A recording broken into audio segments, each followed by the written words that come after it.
Mwiriwe neza muri aho nongeye kubasuhuza mwe mukurikiye Ivine 250 mbahaye ikaze. Niba warakoze subscribe, thank you so much. Niba nawe utarakora subscribe, please do subscribe. Kora subscribe ukore no kunzogera kugira ngo ujye ubona ibiganiro byacu ko tubishyizeho. Muri kumwe nanjye Ivine nk'ibisanzwe. Uyu munsi rero tugiye kubana mu kiganiro, ariko ndizera ko mumeze neza. Nanjye meze neza ndashimana. Uyu munsi tugiye kubana mu kiganiro. Ubundi bajya bavuga ko nyine mu urukundo rutarimo kwizerana ntago aba ari urukundo. Ntago nyine umuntu ntago wamukunda utamwizera. Ikintu cyerekana ko ukunda umuntu uko umwizera. Ariko uyu munsi tugiye kurebera hamwe umugore ufuha kurusha abandi, we noneho byarenze ku rwego rwo kutizera umugabo we, kugera ku kigero cy'uko yagiye kugura lie detector cyangwa se kiriya cyuma bagushyira kugira bamenye ko niba uvugisha ukuri cyangwa se nimba ubeshya. Uyu mugore rero akaba yitwa Debbie Woods, akaba ari umwongerezakazi w'imyaka 52, akaba abana n'umugabo bita Steven Woods. Uyu mugore rero akaba yarafashe icyemezo cyo kujya kugura lie detector kugira ngo uyu mugore arekere kwizera umugabo we.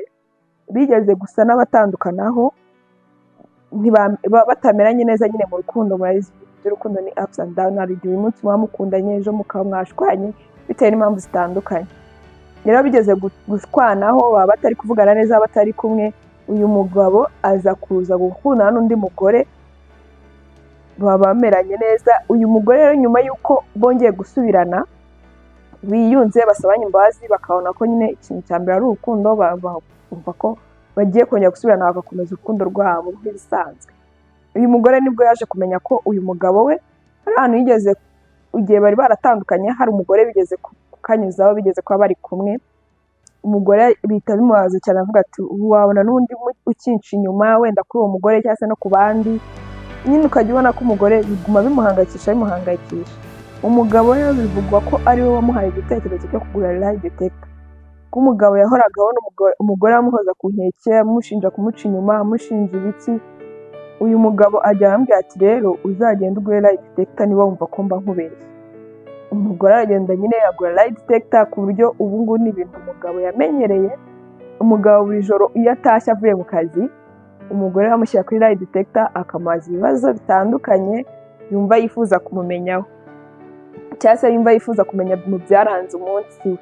Uyu mugore akaba uretse kuba amushyira kuri lie detector ngo amubaze buri icyo yumva ashaka, uyu mugore nuko buri umunota ku munota abagenzura telefone y'umugabo we, abagenzura konti z'umugabo we, abagenzura buri kimwe cyose umugabo we akoresha. Uyu mugore akigenzura yese, nta kindi kintu kiri gukorwa ku ruhande nge ntazi.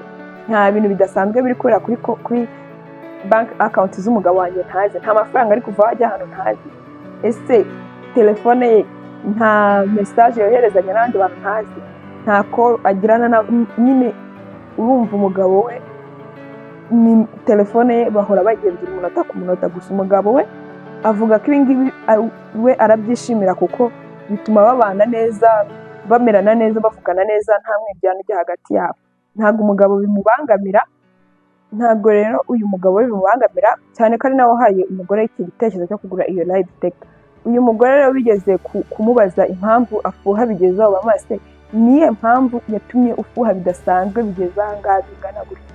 Abwira igisubizo yahaye umunyamakuru w'amaje icyo kintu, yambwiye ati buriya iyo ufite umugabo mwiza umukunda, ntushaka nyine kumutakaza cyangwa se kugira undi muntu umusangira nawe. Niyo mpamvu rero we kubwe aba yumva ko umugabo we nta wundi muntu bakabaye bamufatanya, ntaba ashaka kumutakaza. Niyo mpamvu we afuha bigezaho. Umugore we rero nyuma y'uko aguze lie detector, nyuma y'uko agenzura telefone y'umugabo we, agenzura bank account z'umugabo we, akora buri kimwe nyine kugira ngo amakinge sure ko umugabo we bari kumwe koko 100%, amakinge sure ko umugabo we nta handi hantu ajya. Ntago umugabo we yumva ko ari byiza, byaramunyuze kuko byatumye nyine we kuri we yumva ko ari byiza, ko byatumye bataguma kubana nabi, umunsi kundi baba bavugana neza, bameranye neza.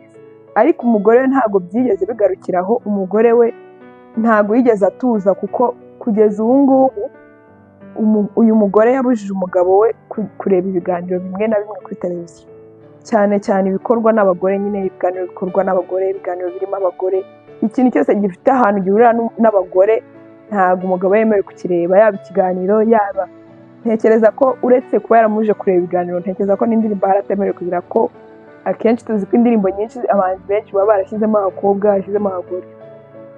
Uyu mugore rero yarambwiye ati ntabwo wemerewe kureba ibiganiro binyura kuri televiziyo bikorwa n'abagore cyangwa se biba birimo abagore.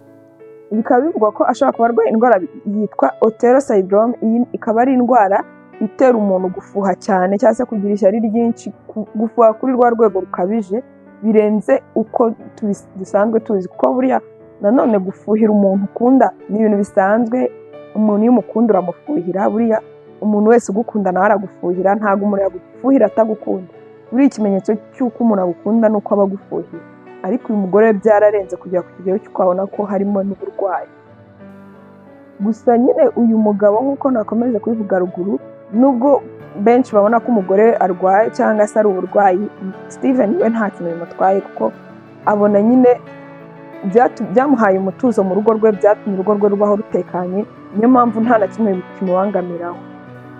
Wakoze rero wakurikiye iki kiganiro kugeza kirangiye. Imana iguhe umugisha, Imana ibane nawe. Utarakora subscribe, kora subscribe, ukore no kunzogera kugira ngo ujye ubona ibindi biganiro byacu binyuraho umunsi ku munsi.